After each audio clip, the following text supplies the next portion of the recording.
Welcome to Blue Talks.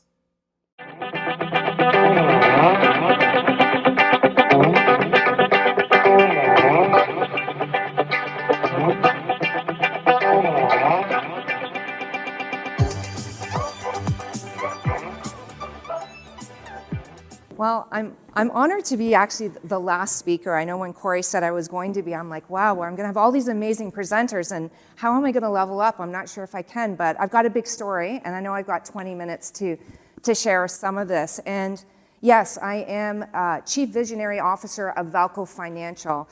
I've been in the mortgage industry for 26 years. I've actually been in the financial industry for 51 years, and why I say that is because I'm 51. And my parents have always been in the banking industry. I grew up in the banking industry, and I never thought I would have a career in the banking industry, and here I am. So when I started as a mortgage broker, I was a solopreneur. I was on my own doing this, and I never came from an entrepreneurial family. Like, no one did that. Everyone worked for a corporation and a bank. So when I started, here I am today speaking to you, where I say I have a company, but I actually have a community. And my community is my business, which is my family. And I'm very proud to have an exceptional partner within Valko Financial. She actually lives out in BC. And we have 70 incredible agents and brokers that are part of our family, our fabric of what we do. We have 8 exceptional elite managers that are with us. And we really do foster the values of honesty, integrity, commitment, and professionalism. And I'm so proud of that. On top of the awards that we've received, part of that I did receive some of those, and a lot of them from our business, is I'm very proud of, we've had over 42 community events in the last 15 years in my area in Kitchener-Waterloo.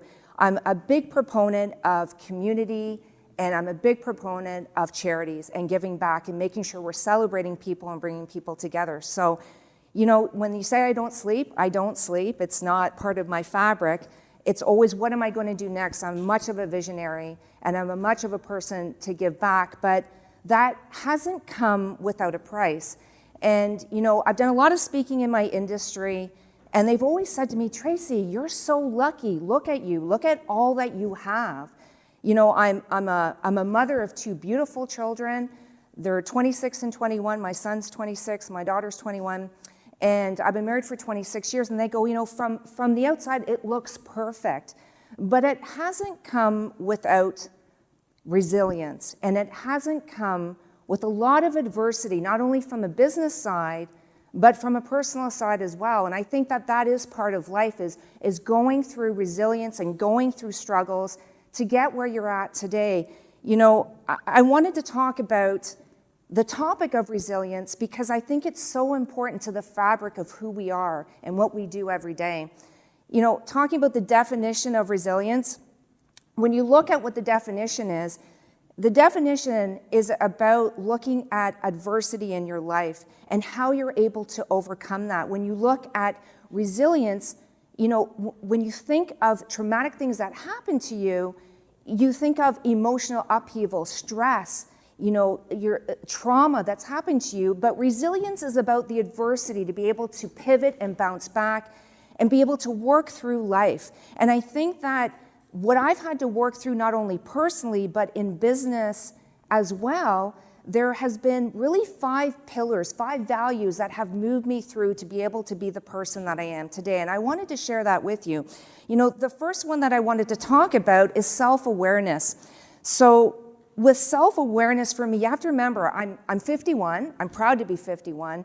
And I grew up in an era of the 1970s and 80s where my parents, and Corey, you're shaking your head because you know too, right? So my parents were bankers, so they worked 9 to 5. So they would come home, and when they came home, they would be right in front of the TV and watch the news. And they would spend hours talking about the banking world. Like, it was my sister and I, my sister's 4 years older than me, and we were the afterthought. And it's not that they were unkind, because I have a great relationship with my parents. I've appreciated where I've come from, the resilience that they've had and what I've had to endure as well. But we were an afterthought. No one talked to us about, what our goals were. No one talked about, who was going to mentor us. It was kind of like, fight or flight. We had to figure it out on our own. So when I was finishing high school, I didn't know what to do. I knew that university was there and it was a goal that potentially I wanted to do. So when I talked to my parents, it was like, well, no, we don't have the money, but you're a woman and we don't really do that in our family. It's not something you should do, go to work.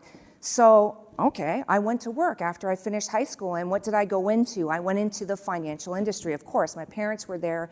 It was a great segue for me to get into, but in my mind, I knew I wanted to go to university. I wanted to get a better education because I wanted to do something different.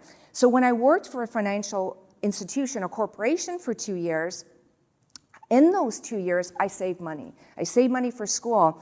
And what I found when I worked for that financial corporation, because I didn't work where my parents were working, I was working for another bank, I would go into work and I was graded. And I wasn't graded by, what my thoughts were or my performance during the day. I was graded on my appearance.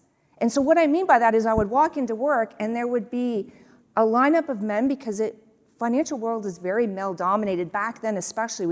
Women were less than 10% in the financial world. So I would walk in and all these men would be holding up a sign and grading us from 1 to 10. I had that for 2 years. I never once told my parents about it. I thought that was what life was about when I was 19.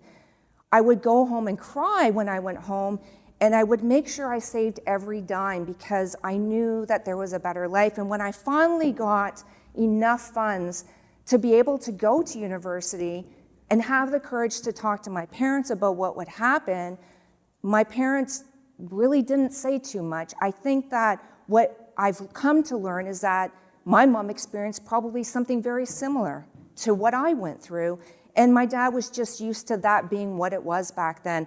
But I did go to university, and I did finish, and I graduated. In fact, I not only graduated, but I carried my son down the aisle for my graduation. I actually wrote my exams for university a day after I gave birth to my son, and he was in my arms. Talk about resilience. That was it in itself. I don't know if I could be able to do that now, but I did back then. But, I graduated university not sitting there taking time to appreciate the resilience I went through.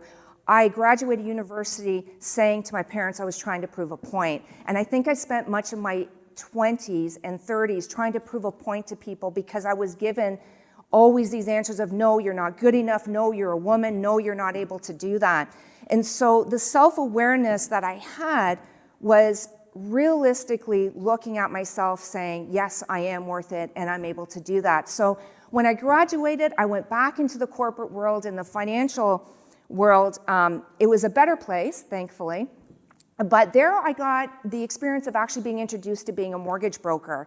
And this big aha went into my head at that point, going, wow, a mortgage broker. This is a person that can give people options and choices on mortgage products, to be able to give people a safe roof over their head, to create memories for a lifetime in their homes. And it was something that when I ran home after work and said to my husband, this is something I want to do. I want to be an entrepreneur.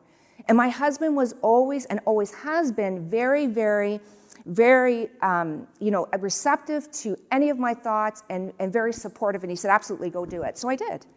I quit my job and I became a solopreneur. I had no idea how to run a business, none at all. But I knew I needed to do something. And so that brings me to the second pillar, which is about mindfulness. So with mindfulness, and why I say that is because I spent, I said to you I was 26 years as a mortgage broker, but the first 10 years I had my face down and trying to prove a point. The next 10 years, I kind of dipped my foot into a couple of things that I thought I was really confident on, but then kind of stepped back because I remember growing up, I was in a very conservative banker family thinking, okay, I shouldn't be doing this. And I was always told no. And I ended up doing it anyway. And then this last 5 years, I've really come into my own, knowing the person I am, the gifts I have, and the amazing company that I've been able to build with incredible people. So, going back to when I first started being a mortgage broker, how was I going to connect with people? You got to remember, this business is about connection. It's about being able to bring people into your place to be able to help them for building a home or purchasing a home or upgrading their home and doing financing. And all I knew was 4 people in my community in Kitchener-Waterloo. I knew my son, I knew my husband, and I knew my grandparents. So what did I do? I actually, back then, I was able to go into apartment buildings and I was knocking on all the doors. So you could do that back then. You hear it now, you can't do that now. So for every 10 doors that I knocked on, someone would answer. And the one person that answered would let me in.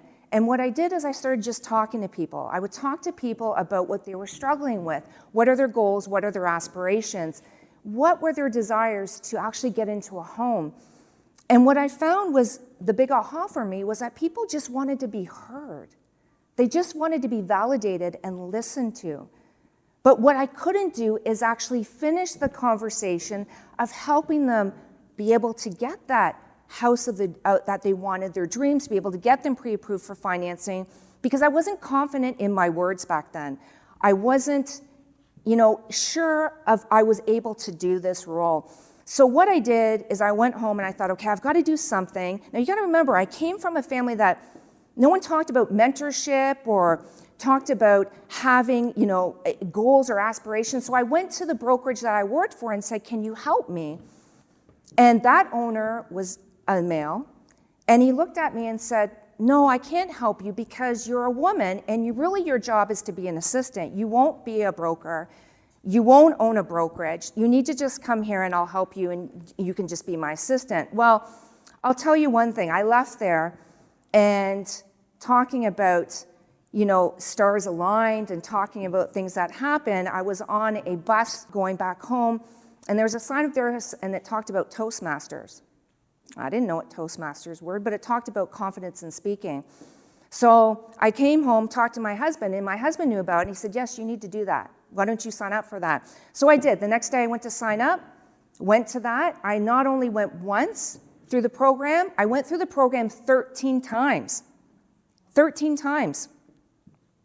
To get the confidence to go back into that apartment building. And I went back into that apartment building, and I went through and knocked on 20 doors.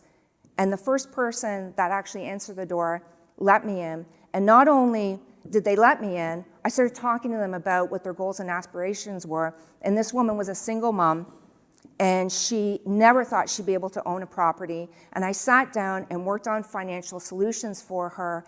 And I can proudly say, after 26 years, she's one of my best friends. Not only has she moved into a property, but she's got 3 investment properties. She's done very well. And I will never forget that time because the confidence I got from the work I put in to be able to help me go into that skill set actually helped me build my business from 1 client to now I have 7,000 clients. And I did that and not even taking the time to appreciate that journey back then, but it was to prove a point to people that kept on saying no. So that brings me to my 3rd point, which is about self-care. Now, self-care, when I talked about my business and you've seen the success I've had, the amount of clients that I've had, that hasn't come without a price. You see, my children are 26 and 21, but through that time, I missed a lot of times with my son with hockey, my daughter with horseback riding. In fact, I would take them to them and I would be on the phone as I build my business because I'm an entrepreneur. My kids knew that I was creating a better life for them, and my husband is in the financial business as well, and he appreciated it. But it didn't come with a lot of hours. I spent 15-hour days. I would put my kids to sleep, and I'd be working in the middle of the night to get to the next level. That's what you got to do when you're self-employed. You have to be able to do that. And I didn't hire people for a long time because I thought I could do it all. And when I realized I couldn't do it all, I realized then that I needed to hire, and I did, and my world changed. But I came with a price. And as I built my business, what happened 5 years ago was I had a family crisis. So my business was working really well. I had lots of people in my business that were supporting, or I thought were supporting my business, and things were working really well, but my husband got very ill. And when my husband got very ill, he actually had to leave my home for about 60 days. We weren't sure if he was actually going to come through and make it through. And this was during the holidays, so this is the first time in 21 years that I didn't have my husband home with my family and I over Christmas, let alone did I know he was going to make it through. his health crisis. And I became this warrior, like, oh, I can do it all. As a mom, and as a leader, and I could do it all. And I told only one person in my business because I thought I needed to be that stoic person. And so with God's grace and stars aligned, my husband did make it through. And after 60 days, he did come home, and our family started to heal through that process. And then 3 months and 22 days after that, my daughter had a mental health crisis. And my daughter had a mental health crisis. And anyone who's gone through that, and I'm sure all of you either have gone through or know somebody that has gone through it, it's debilitating. You become numb as a caregiver. You become numb, especially when it's your child. And I almost lost my daughter through this. And through this time, my daughter was gone for 45 days and for treatment. And my life changed. I became numb. I just focused as this warrior goddess that I was going to change the world and be this leader with my business and be able to save her, and realizing that I didn't take one day off. I worked right through all this. And with stars aligned and God's grace, my daughter made it through. Now, with mental illness, it's not something that can just miraculously change and she can be cured. It's a long journey. There's a long game here. And we've had some ups and downs over the course of time, but she's a brilliant girl and has lots of potential and has the support to be able to do that. But I didn't take one day off. So what happened 4 months after my daughter came home is my son found me collapsed on the floor. And when I came to, I had an ambulance attendant right over me holding my hand, and he was probably about 25 because he has a lot of life experience, and says to me, your son told me what has happened to you. When are you going to put the oxygen mask on you? And you have to remember, like, I'm a person that's a leader. You've seen all the accolades I've had. You've seen what I've done. You see, I help people, and that's all I've done all my life. I've helped people. I've helped people with financial wellness, with holistic wellness. I call myself more of a counselor than I am a financial advisor. I've helped people actually not take their lives because I've helped them with financing, yet I couldn't seem to help myself. And I knew better. And from that point on, I was at the hospital, came home that day, and from there I went right to the church. And I sat with the minister. I actually went down on my knees and I sobbed. And I prayed for myself. For the first time in my life, I prayed for myself to find forgiveness in myself and to love myself, because I ended up loving everyone else except myself. And so from that day moment, my life changed. And the reason why my life changed is getting to my fourth pillar, which is positive relationships. Because you see, I grew my business, but in the time of my financial turmoil, I actually went through 13 employees in that time. So I'm going through my family crisis, and I'm going through 13 different employees in my business. And it's not that they were bad people. They were amazing people, but they weren't aligned to my values. And what I focused on coming out of the hospital after my mental breakdown is that I wasn't aligned and writing down my values and truly loving myself to be able to bring the exceptional people I needed in my life. And things started to change for me when I started truly loving myself and taking care of myself.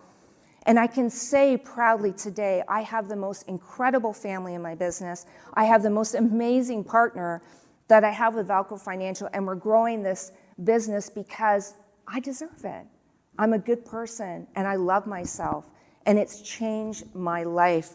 So positive relationships and bringing the right people into your life can make such a difference when you're actually doing the right thing for yourself. So that leads me to my last pillar, which is about purpose. Purpose is why we're here today. It's why we want to do what we do. It's the aha moment I had when I realized I wanted to be a mortgage broker and give back to people and make a difference in their financing and to be able to give them a safe roof over their head for their families. It's the reason for being. You know, there's a Japanese terminology. It's funny we're talking about Ken Honda because I absolutely adore that man. And I follow a lot of the Japanese culture.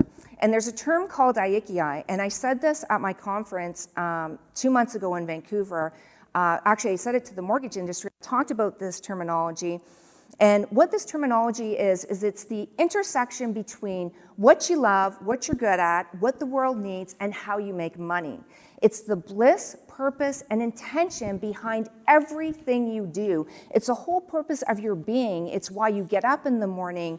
It's why you do what you do. And if you are lucky enough to find that one thing or one person that sets your heart and soul on fire, then you get out of your way.